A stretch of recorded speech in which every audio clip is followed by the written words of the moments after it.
Ladies and gentlemen, thank you for standing by, and welcome to today's call on how to motivate yourself and your team in a virtual environment. At this time, all participants are in a listen-only mode. If you require any further assistance, please press star zero. I would now like to turn the call over to your moderator for today, Chip LaFleur of LaFleur Marketing. Sir, please go ahead. Thank you so much. I appreciate that. So we've been offering this webinar here a few times just to kind of dive into some of the challenges that we're facing in a virtual environment. And I'm here with my co-presenter, Fallon Peters. So I could just do my own quick introduction here. So and then Fallon, you can do yours if that's okay. So I'm the president of LaFleur Marketing. We were founded about 6 years ago now. And we started out as a remote-only organization. And so that created certain challenges that we had to overcome. You know, we found an occupied office space about 4 years ago now. Once we hit about 9 people, now we've got about 20. And we were able to overcome some of those things, but we've also been able to maintain that location independence. And so our team works wherever they want to. Sometimes that's in the office, sometimes it's not. And so we wanted to kind of share some of our experiences there. And then Fallon, do you want to do an intro there? Sure. My name is Fallon Peters, and I've been with LaFleur for a little over 5 years, and previously worked for an employee appreciation and motivation company. So have some experience in the subject matter today of motivating and engaging your team, whether remotely or in the office. I lead LaFleur's team in pursuing our goals. I oversee the day-to-day work that we do for our clients as a digital marketing agency. And aside from that, and even more relevant now than ever, I am the wife and a mother of 4 boys, so working here from my home office with 4 boys running around outside. So just a side note of if somebody barges open in the door, you might hear a child, but I'm doing my best to keep them at bay. So I'm going to jump in here to cover more of the organizational structure and management aspects of great ways to keep in communication with your team during this time. And then Chip's going to jump in, here and there, and then we'll kind of ping pong off of each other as we go through the presentation.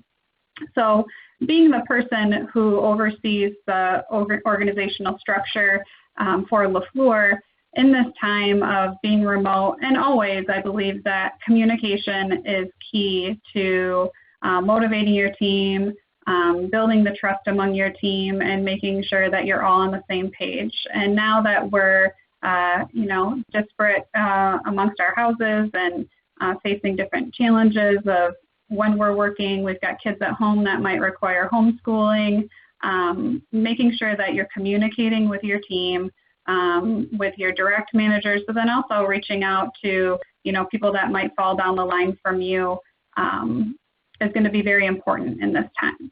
So having that ability to know who you report up to, having a clear organizational chart that is visible to everybody in the organization, so there's no question of who do I contact if I have this issue, or if I'm not feeling well, or if I just need, a half hour or an hour to take a break, who do I go to, and how do I make sure that that's okay? So that's very important in this time.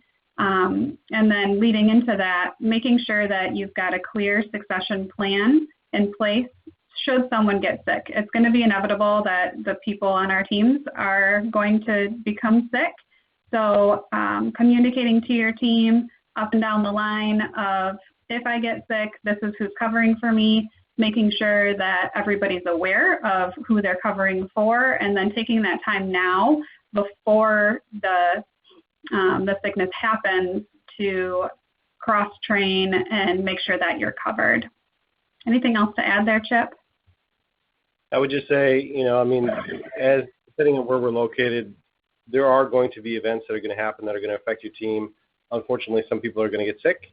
And this is not like the flu where it lasts a day or two. For many people, it's going to last a week to 2 weeks. What we're seeing and what we're hearing is that you are basically out of commission, or at least, a subset of people who get it are basically out of commission for at least a week. So that succession plan needs to be not just the normal, somebody's out for a day, but when someone's going on vacation, how do they try to help prepare? Because they may not have too much time to see that it's coming.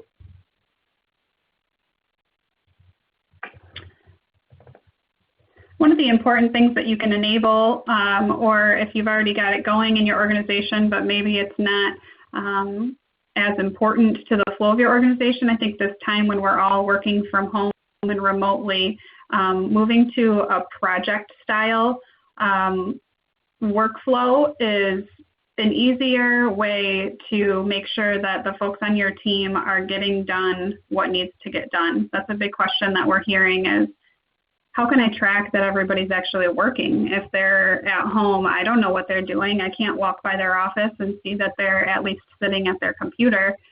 So moving to a project style workflow is a great way to make sure that your employees are completing the things that need to be completed rather than looking at a time clock or saying, are they logging the hours that need to be logged? So at LaFleur, we use Asana as a project management system. It's a great way.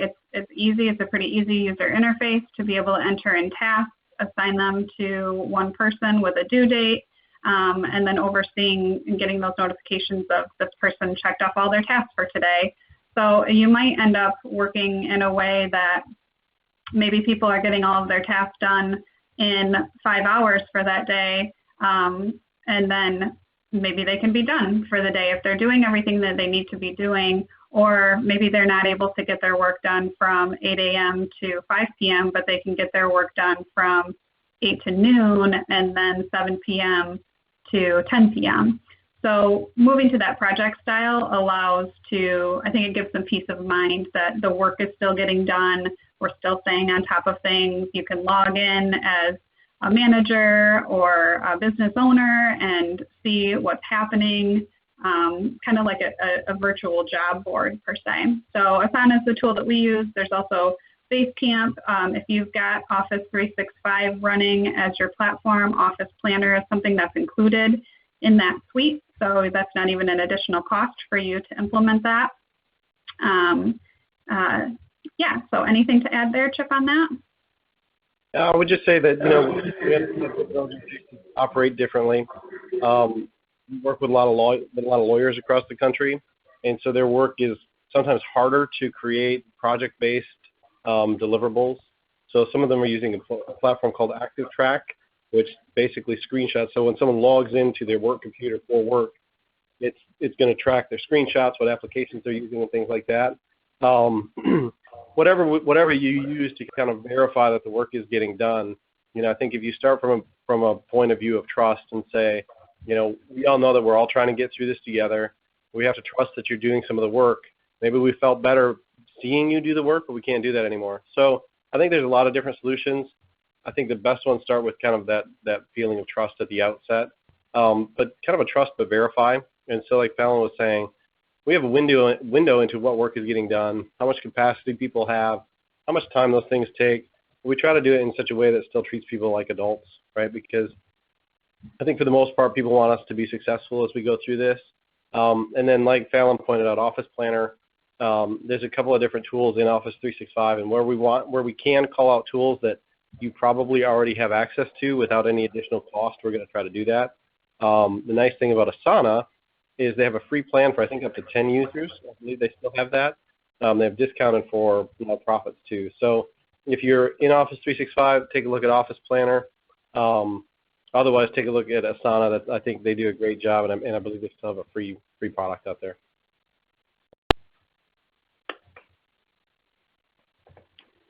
And then obviously, once you've got your project management system in play, giving yourself the tools you need for all of that inter-office communication and logistics. Everybody's been talking a lot about Zoom, and so using Zoom for video conferencing is something that we've been using. It's very user-friendly. I feel like as the world starts to know more and more about Zoom, it's just kind of become a household name, and they've made it easy to connect that way. So choosing your solutions for each of the types of communication that you're going to be doing while you're all in different locations. So Zoom is a great one for that video connection. Slack is what we use internally for direct messaging. And you can also, Slack also has an integration where you can make a call, a video call, share a screen right out of Slack. They make it really easy there to just connect in more of a social way, as well as using it to get the work done and get in contact with people quickly. Uber Conference is a great one to use for conference calls. They also have a video feature. GoToMeeting, and then Microsoft Teams is again a solution that would be free to you if you're using that Office 365 platform. They've really upped the functionality of Microsoft Teams. A couple of years ago when we were looking at Slack or Microsoft Teams as our kind of instant messaging solution, Slack was definitely a superior solution, but Microsoft Teams has really raised the game, and I would say they're just as great as each other. And had we not already been completely integrated into Slack, I would think that our LaFleur team would be using Microsoft Teams now. Some tips in those kind of public channels for your teams. If you've got everybody on Slack, you can create kind of different rooms for different types of conversations. One of the things that we did early on was create a channel that was just talking about things related to COVID-19. Number one, I think it gives people the chance that if they feel overwhelmed by reading about it or hearing about it, they can choose to kind of turn that channel off or visit that channel when they want to, instead of having it be in their face when they turn on the TV, in their face when they're trying to work, everywhere they go. So I think that's a great thing to do. You can also create, different channels, maybe one that's more kind of fun and random, and one that's specific about work, so that people know where they need to stay connected and where they need to stay on top of the information, and where they can kind of pause or put those aside, because it can get very distracting.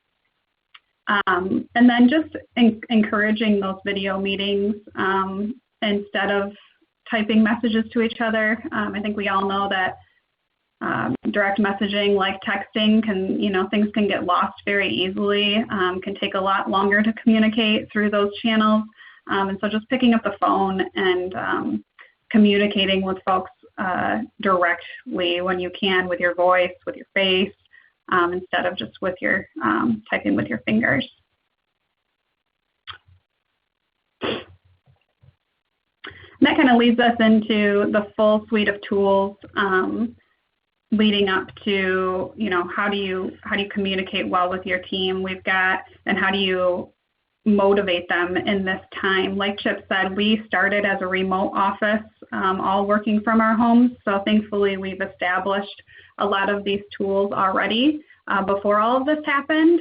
But I know a lot of workplaces have peer-to-peer recognition systems where you're writing something on a note in the office and dropping it into a box or dropping it at somebody's desk, and all of a sudden that is completely blown up. And how do we make sure that people are feeling appreciated? How do we make sure that people know that that they're seen for the work that they're doing when they're not visibly being seen? We use a system called Bonusly, and basically what it is we give everybody a certain number of Bonuslies each month, and they have a dollar value, and then they can award Bonuslies to each other up and down and across, so peer-to-peer recognition, manager to employee, manager to manager, and so giving that recognition has a dollar value to it, which is small, but they grow over time. And then in Slack, we have an integration with Bonusly, so that every time somebody is awarded a Bonusly from somebody else, there's a channel that populates that information. So I can go to that channel and I can see who's been doing what and who's getting appreciated for what. I can add on to that bonus if I had no idea and I think, oh my gosh, I had no idea that Pat reached out to his client and got them to sign up for another service. I'm going to give him more on top of that. So that's a really great way to make that peer-to-peer recognition fun and visible. We have a lot of engagement in it. And then Bonusly has a lot of ways to redeem your Bonusly for an Amazon gift card, or you can even donate to a charitable organization. So it's a great tool that we've had a lot of success with. In regards to making sure that people are happy, giving them a chance to give true feedback on how are things going. This is hard, what we're going through, and sometimes some relationships can get strained. Inter-office relationships can get strained, or things can be going great. So we use a tool called Office Vibe, which sends weekly surveys out to every member of the team where they can rate. They're asked about 10 questions a week, usually on a sliding scale of how are you feeling about this thing? Do you feel appreciated? Kind of those Gallup staple questions that keep you on track and let you know how your team is feeling about the work that they're doing, how they're feeling about your organization, how they're feeling about their ability to stay healthy and well. And then you as a manager or an owner are going to get an email every week with the details, kind of summarizing what people are saying in an anonymous way. And then you can also they have write-in boxes too in some of the questions to be able to submit feedback. Anything to add on that, Chip? Yeah, I would just say that, right now, normally we have a good pulse on our organization because we're all, generally in the same building most of the time. And now, of course, all that goes away. And so people are going to have a variety of different problems and challenges that they didn't have before, especially with childcare. And like Fallon said, the stress levels can just shoot up through the roof. And as a manager, as an owner, or a leader in an organization, you need to be aware of those situations before they have a negative impact on whatever your deliverables are. And so the Office Vibe really helps us do that because, we can't just go and ask the same questions every week and make sure we're checking in on all these things. To have that automated, it's a relatively inexpensive platform to do that. So that's worked very well. And then the Bonusly side of things, peer-to-peer recognition motivates people better than bonuses from the top down, and there's a ton of research that supports that. So, the net cost of that, the company pays that, right, and says, okay, we're going to give everybody $20 a month or $60 a month or whatever the case may be. It's one of the best ways to motivate people to do more because now, instead of thinking, hey, we're doing this work so the organization can be profitable, the thought process changes to, hey, you know what, Pat on our team really needs us to help him with this, so we're going to do that. And then Pat can say, hey, thank you for doing that, and award some Bonuslies. And they make it a lot of fun. You can attach Giphies and things like that too. So when you do award them, you can say, hey, here's what I really appreciated about you and what you did, and then kind of make it fun there too.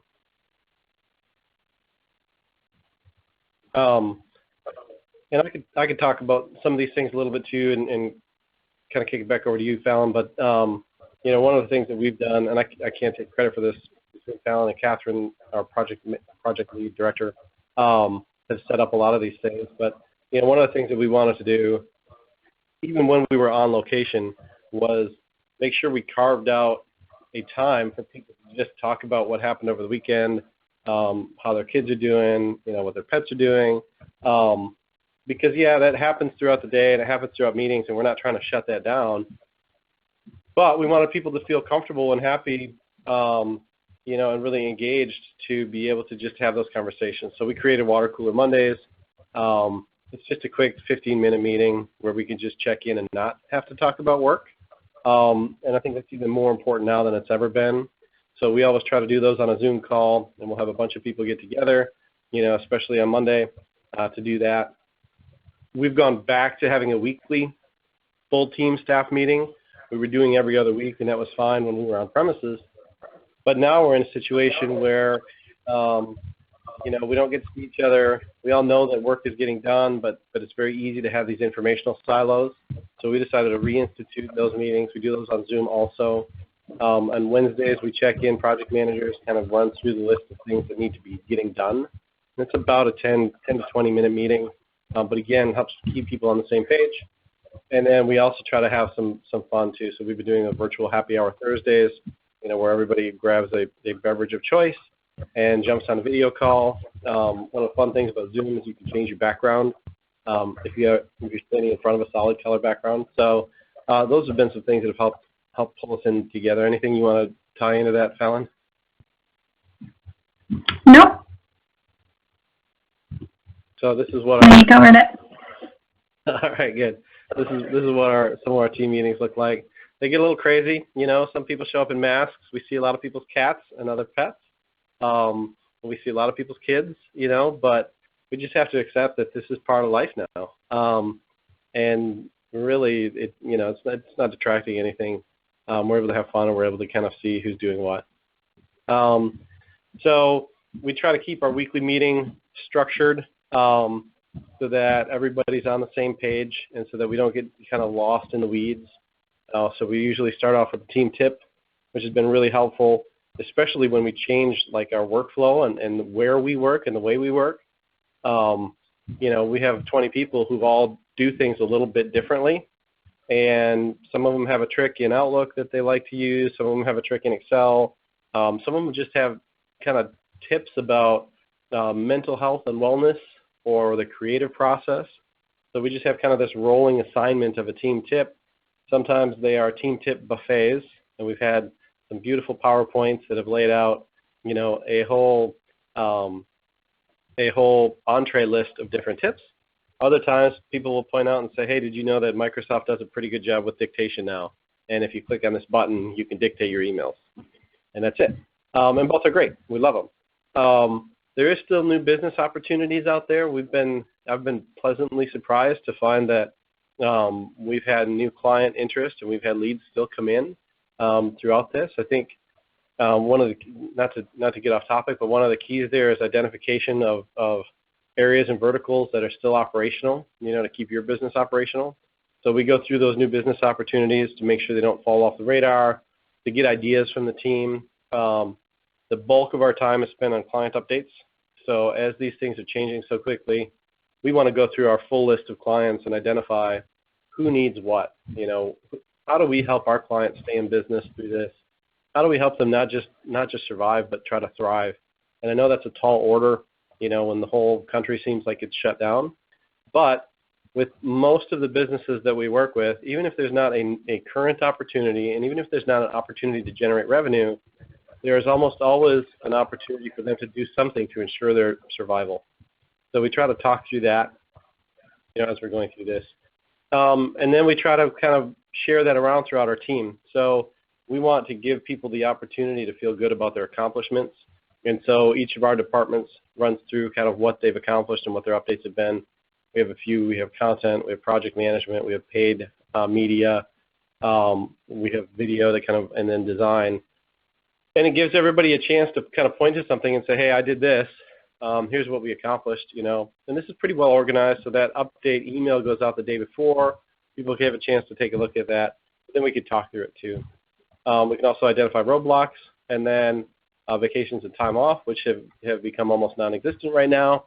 But also kind of underscores from my perspective that we still need to do these things. We still need to take time off. And so I'm sure that will start to pop up again.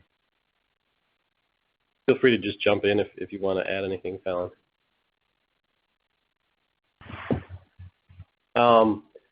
Communication, Fallon touched on this a bit. I know that I have gotten like email fatigue of not just receiving so much email, but sending it also and thinking, oh man, I know we need to chase this, we need to track this down. I know I need to have these 3 people jump on it. We use Slack, so we're able to just send direct messages to a team of people. So what we've been doing to some extent has been, create a direct message thread with multiple people in it. And then we can turn that into a call very quickly, and that could just be audio or it can be audio-video. Like Fallon said, Teams has the same functionality. So the cool thing about both of those platforms is both Slack and Teams is you can create teams within teams so that you can say, hey, I really need to talk to our design team right now. And I can just click in there. I can send a message. It hits all of them. But then we can jump on a call and talk through things. There's just nothing beats in-person communication. So the next step from that is video. The next step from that is audio. And then the next step is just text, through Slack or through email. So we've been trying to get away from email, where we can. On the communication side, coming from the organization's leadership, helping people understand and really over-communicating that the only way that we as an organization are going to make this through is together. We need all the help that we can get to do it. And it's more than just about retaining your job. It's really about saying, if we work together, we can get through this. We're all going to have to sacrifice a little bit. It's going to be harder, but we really need as much help from you as a team as possible. And then we have to trust each other. And if we trust that we're going to get good results, and if we don't overmanage or micromanage, then we're generally going to see better results. And like Fallon said, it's not just about watching the clock and saying, hey, I want people to be sitting at a desk from 9 in the morning to 5 in the afternoon. Now, if you're in a call center or if you are operating a call center from home, there may be time requirements like that, and I understand that. But anywhere in any type of organization where you can make things more project-based, where there's a work quality that's measurable and there's a deliverable that's measurable, try to divorce those things from just a time clock, because it makes people more proud of their work and feel less kind of overwhelmed with oversight. Yeah, I think I would add to that too, Chip. I would just add that I think everybody is used to their typical schedule and their typical workload and what they have to get done in a day. And so that's what they're basing themselves and their level of success or enough off of. I think in this time, both Chip and I have talked a lot about this and trying to motivate your team to understand that this is not a typical time. And these are so operating your day around what you used to do or the tasks that you used to have to get done might not make sense anymore. And saying, I kind of need you to throw that out the window and say, and look at our business from a little bit of a higher level, especially your leadership team, and asking them to really jump in and say, what do we need to change because everything has changed, and how can we as a team work together to achieve success in a wholly new way? Things, new ideas and new businesses even are born out of these critical times where things changed. Uber was born out of the Great Recession. What is going to come out of this time for us when we're not really thinking about just maintaining what our business used to do, but how might we pivot and shift? And so having those conversations with your leaders, giving them a pathway, giving them tangible things to do. So maybe assigning projects to a certain department or a team to say, I need you to think about this aspect of our business, and given the current times, how would you change the way that we do things, and what are your ideas? And you work with your team on that, so that the stress of trying to manage the change that we're facing is dispersed among our leaders and not just on maybe the top level leadership team, few people, because that can be exhausting, and it also gives your team an opportunity to feel like they're doing something different and better and improving upon your business. And so I think all of that is important to realize and communicate to your team right now. Yeah, I think those are great points, and Fallon and I were talking through that last night of just everything is, so we go into this thing thinking, okay, we're going to be working from home for a couple of weeks, and now we're thinking, okay, maybe May, but realistically probably through half the summer or longer. And we were talking before the webinar about our home office setup and things like that. And so as we start to settle in and realize the realization, I guess, starts to settle in that things are going to be different for a while. And so where we thought maybe we could continue to do the things that we've done historically, I think that just took a little while to kind of settle in and say, it's time to change. And then, for us, we're a marketing company, so when we think through this, we're thinking through this from the perspective of communications that are coming from our clients to their clients and customers. What does that need to look like now? If we have a client who services their clients through financial services, what does that look like? What does their communication look like right now? We have a client who works with personal trainers. What do they need to do to stay viable in that space? Because, I know in a lot of ways the economy has just ground to a halt, but there is still economic activity happening. It's like Fallon said, we've got to identify those opportunities, and we need to be quick to jump on them. And that does carry a heavy weight. It's stressful. Leadership can get overstressed very easily. And like Fallon said, if you can disperse that, care for your own mental health and well-being, then, we need to try to do that. Good points, Fallon. That was great. So communicating with employees, that's like Fallon said, that's something that we're working on now to say, hey, we need to kind of halt the presses, keep things moving, but take a look and see what we're doing. And then also try to temper that with some empathy there too. So I think that acknowledging and understanding our own challenges as we go through this and organizational challenges, we have to be okay with recognizing we can both be frustrating at work output. We can be frustrated with work output, and also understand that our teams are dealing with a whole lot right now. And these things are just totally unprecedented. There's no daycare, there's no school, so that means kids are home. Two working parents, one working parent, single parent households with kids at home presents challenges that nobody was ready for. So we've got to have some flexibility, and that flexibility has to go a little bit in both directions. So we want to keep our team, we want to keep the talent that we've built. We like our team a lot. Also, they like being a part of our organization. So sometimes that means doing some work after the kids go to bed. Sometimes that means not being available for a couple of hours during the day. And that's where, again, going all the way back to the foundational piece of project-based and deliverable-based project management, where you could have it. If there are some jobs that just have to be a set time, if you're answering calls or something like that, hard to get around that. But in a lot of instances, things that have been assumed to be, I need you here from 9 to 5, can often be moved around and are not so rigid. So we want to think through that. We want to have patience and understanding, especially for people who are facing challenges related to obviously healthcare, but having kids, no school, and then just being cooped up in the house. So non-work related things, checking in on things like that through set meetings that are in place is great. What we try to do for department wins, we try to call them out in team meetings, and then also through Bonusly. And then keep up your one-on-ones, have one-on-ones with the folks who are reporting to you. Anything you want to add to that, Fallon? No. All right. So I'm going to talk through some kind of leadership lessons that we've been trying to employ as best we can. And then number one, and I kind of touched on this a little bit, but, this isn't working from home as a bonus. Sometimes I like working from home. More often I like working in the office.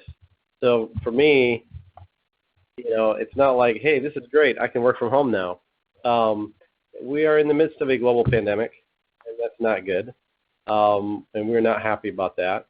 And now we're forced to work at home. And even if it used to be seen as like a bonus or a privilege to be able to do it, for a lot of people it is not the case anymore. And so we have to understand that there's going to be additional stress. We've got to face it. People are going to have to jump off calls. Their kids are going to walk in during calls. But does that mean that our team is not doing their best? It doesn't mean that. They want to keep their jobs. They want to keep their roles. Unemployment is skyrocketing, which should be hopefully a short-term thing, relatively speaking. But most families are a couple of paychecks away from not having anything. So we have to assume that our team is doing the best that they can. We need to communicate what that looks like, what we need from them the most. But we also have to be willing to trust that they're trying their best. taking some time off work may make sense. I know that may sound crazy because we all need our jobs so much, but we all need to do the best that we can with the time that we have. But if we burn ourselves out, then the quality of our work is going to decrease. And I'm trying to balance this out in my own head. There's some good data that indicates that when people work more than 50 hours for more than 3 weeks in a row, their work output becomes more comparable to a 30-hour-a-week employee. So we can push hard and we can drive hard, but if we keep going over and stressing people out, then the work quality is going to suffer. And then we have to remember that this is not going to go on forever. There is an end point to this, and we'll get to that. Anything else you wanted to touch on there, Fallon?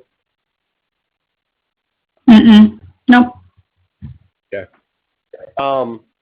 We just got some good information, over the last day or two. So the CARES Act is out. Banks are now looking to start implementing that. We're in the process of applying for that. If you're a small business, there's almost no reason not to if you've been affected by this, because at least a portion of the payroll, if you use a portion of that for payroll, some of that is going to be forgiven. You have to apply for that forgiveness, so it's not fully risk-free, but if you can justify it and assemble the correct data, you should be okay. So look into that. Talk to your bankers. If you have a good relationship with a banker, or even if you don't have a good relationship but you have a banker, then talk to them. Help them to point you in the right direction. The SBA loan may not be the best financing for you. It probably is, but I think most businesses should take a look at that, because if you can keep your team together with a forgivable note, then it's worth doing that. Reduction of expenses. We've touched on a couple of software platforms within Office 365. We talk about Slack, talk about Zoom, Uber Conference, Asana. Each of those are different potential costs that you can have. One of the thoughts that going into this, I don't want to make this change, at this point in time, but, we spend a couple $100 a month on Slack, but Teams is built into Office 365. So if you don't have a chat platform, take a look at that. The other thing that we find in Office 365 is if you want to have some comfort with the measurement of employee output, you can see how many emails come and go through Office 365 if you're an administrator. If you're using a VoIP system, you can see how many calls are missed and answered. So there are some tools there that are already built into systems that you're using. And so take a look at the software, especially the cloud-based software you're using. Are there some that you could pull back on, or are there some that have functionality existing in Office 365 that you don't need to spend the money on? And then touched on this a little bit, but look for those new business opportunities. Just because you've operated within a certain vertical for a while doesn't mean that you can't repurpose and take a look and see what you're doing. Now, I know that's not always the case, but you look at some of the needs that are out there. Personal protective equipment, there's a huge need. Homemade masks, factories reproducing masks, and even in some huge organizations like Ford and GM, they're partnering with organizations to start building ventilators, and they're going to get paid to do that. So where you can look out in the market, and I always try to think, basically a month to 3 months ahead and say, okay, if we know what we're going through now is going to have a fallout, what is that fallout going to be? And so to keep your business in business and keep your employees with jobs, how quickly can you adapt and identify those things? Sometimes it takes them out of the box thinking, but I think a lot of times we can think through that. And then most, or many at least, economists are saying, Q3, Q4, we're going to see things come back, and no one can predict the future, but we're going to start seeing some things start kicking up again. This is kind of an artificial, I guess it depends on your perspective, but I see this as an artificial recession, at least now, and we may end up in one at the end of this. But right now, this is an externally, I don't mean artificial, like this is not a real thing, but I mean this is an externally created recession. The grinding down, the stopping of the economy is not a natural thing at this stage. It's got this outward cause. Anything you want to touch on there, Fallon? No, I don't think so. Okay. Health and wellness is huge for just the mental positioning of your team and the output of your team. When we think through how we work and what we produce, we want to produce the highest quality and the highest quantity of deliverables, right? We want our employees to be as efficient as possible. That can drive a mindset to say, okay, we need to just drive the team. We need output. We need to try to keep these wheels turning. We might be tempted to take up all of their time with work, really monopolize their time. But I think there's a lot of data that shows that that's not the most effective mechanism to keep people motivated. So, really understanding where people are coming from, empathizing with the situations is helpful. But then actually caring about the people that we work with, I think is the most key thing that we could do. So as we do that, what are the things that are going to help them, be positioned well? So, one thing that we encourage, we don't require it, but we encourage people to get up and get dressed, take a shower, get dressed like you're going to go to work. It's fine if people wear sweatpants, nobody's checking it, but at least take a little time to feel like you're going to work, because we are going to work. And establish at least some sort of structure to your day. You had it, everybody's used to it. Now all of a sudden everything is upended. Having some structure kind of pulls you back in a little bit. Providing the tools that people need, so Slack or Teams, especially if you have Office 365, are just necessities now for most organizations. So make sure that people have those things. I don't think we can understate the importance of maintaining some exercise. Eating well and exercise, it changes your mindset from night and day. If you miss a day, you definitely feel worse. The world seems bleaker. It's one of the best treatments, for depression to some degree, or at least it helps. So encouraging exercise. We've talked to some other organizations that have created kind of contests to get people to move more. We don't have to leave the house. A lot of people are in apartments, so that makes it very hard. Easy to not do it. We talked about structure, and then that reminder to say, you're part of this team, and our organization is not going to make it without everybody being involved. It's tough, but we need to do what we can. Self-care, caring for your families, understanding that time needed to care for families, and there's some good research and data that backs up, a lot of what we're talking about here. The Lancet published a study that really took a look at the impacts of being under quarantine. Like, how does that affect people psychologically? And these were their key takeaways. So people need to understand what the situation is. A lot of these things read like they're coming from like a governmental organization or something like that. But your team really looks to you as a leader. And so for many people, they want to tune out and just say, I can't stress out more about this virus. I don't want to watch the news. But you as a leader in your organization have the opportunity to kind of help people understand, what the organization is going through. Just be transparent and honest. If you're struggling, it's okay for people to know that.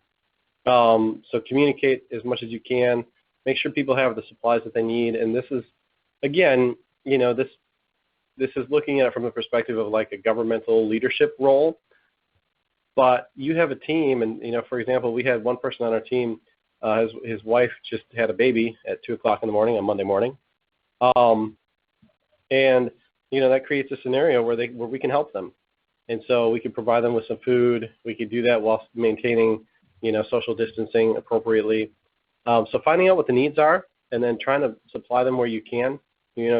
Presumably you have a team of people who are willing to help out with that.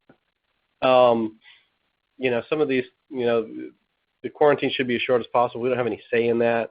But we have to understand that people's psychological challenges come from feeling like they're not free to do what they want. But if it's a voluntary quarantine, then they feel better about it. So that kind of brings us to that last point about the altruistic choice of self-isolating. We can't communicate that to our teams, and I think that that's important for us to do that, to help people understand, like, yes, there is a government mandate to do this thing. However, you choosing to abide by that and you choosing to maintain this is helping a lot of other people, and we need to repeat that to ourselves. We need to repeat that to our team as well. So those are some of the things that we've been trying to do and trying to implement. Learnings from this, this is all new for everyone. So I don't feel like we're experts in this. We've been working remotely for a long time. So some of the tools that we've used, I think helped us be in a good position going into this as much as we can. But that's kind of been our approach. Anything you want to add to that, Fallon?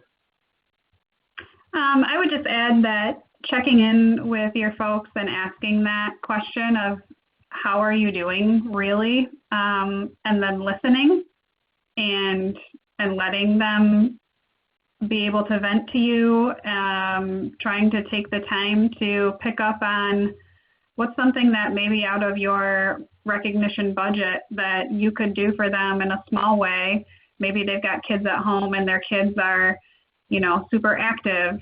Can you send them something through Amazon that would help their kids, be able to play outside, a little mini trampoline or something that's not super expensive, but shows that you hear them and you care and you want to try to help make it better in any possible way that you can. That might not be like, okay, well then go take a couple hours off.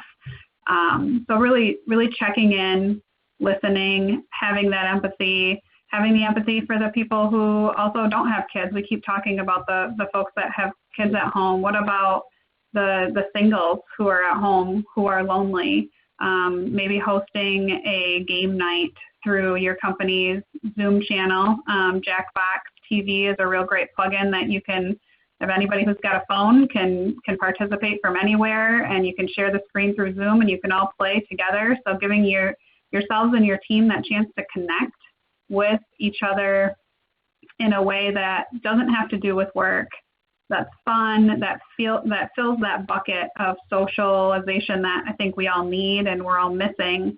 So creating those opportunities, creating that path for connection, maybe looking at pulling some dollars from budgets of, you were going to have a summer picnic and that's not going to happen anymore. How can we redirect that budget to keep our team motivated, keep us connected? So I would just add those few ideas to the list of how to stay connected, create a health and wellness challenge where people are held accountable to drink 8 to 10 glasses of water a day and they get so many points for it, and exercise for 20 minutes and then your team is adding up those points. Those are all fairly easy lifts that I think help us stay connected and healthy and well. Yeah, those are great points. There's an end point to all of this. We're going to come out the other side, and I think the world's going to look a little bit different. But if there are obviously many circumstances beyond our control as well. But I think that if we can survive through the end of this particular incident, organizationally, we're going to be stronger. We're going to be better positioned. And so, think of the long-term view too. Think of that for yourself and for your team. Recognizing that even if you have to cut days or cut hours, there are some programs to help offset that, now more than ever. So if you need to cut people back to 4 days a week, it doesn't mean that they have to get a hugely negative financial impact there. Most states have unemployment that kicks in and is much more accessible even for a reduced work environment. So, as a leader, try to understand what those programs are so that you can communicate them to your team if you do have to make changes. Try to minimize the negative impact in people's lives, not just the organization, but people. And I think if we take that approach, then we all come out of this in a better spot. I don't see any questions. We're happy to answer if we have any. But I think that about wraps up what we wanted to cover. If there's any questions in chat, we're happy to answer them. But we appreciate the opportunity to talk to everyone. We thank everyone for being here and listening. Anything that we can answer, if you want to shoot us an email, we're happy to respond and talk about that. Or we are a marketing company. We didn't talk about marketing at all, but we love to. So happy to field any questions about that as well. We just wanted to kind of provide some of the learnings that have come through our time working in this space, working in the remote space, and then the way we've run our organization, with kind of a people-first perspective. So we appreciate it. Thank you so much, and we'll sign off.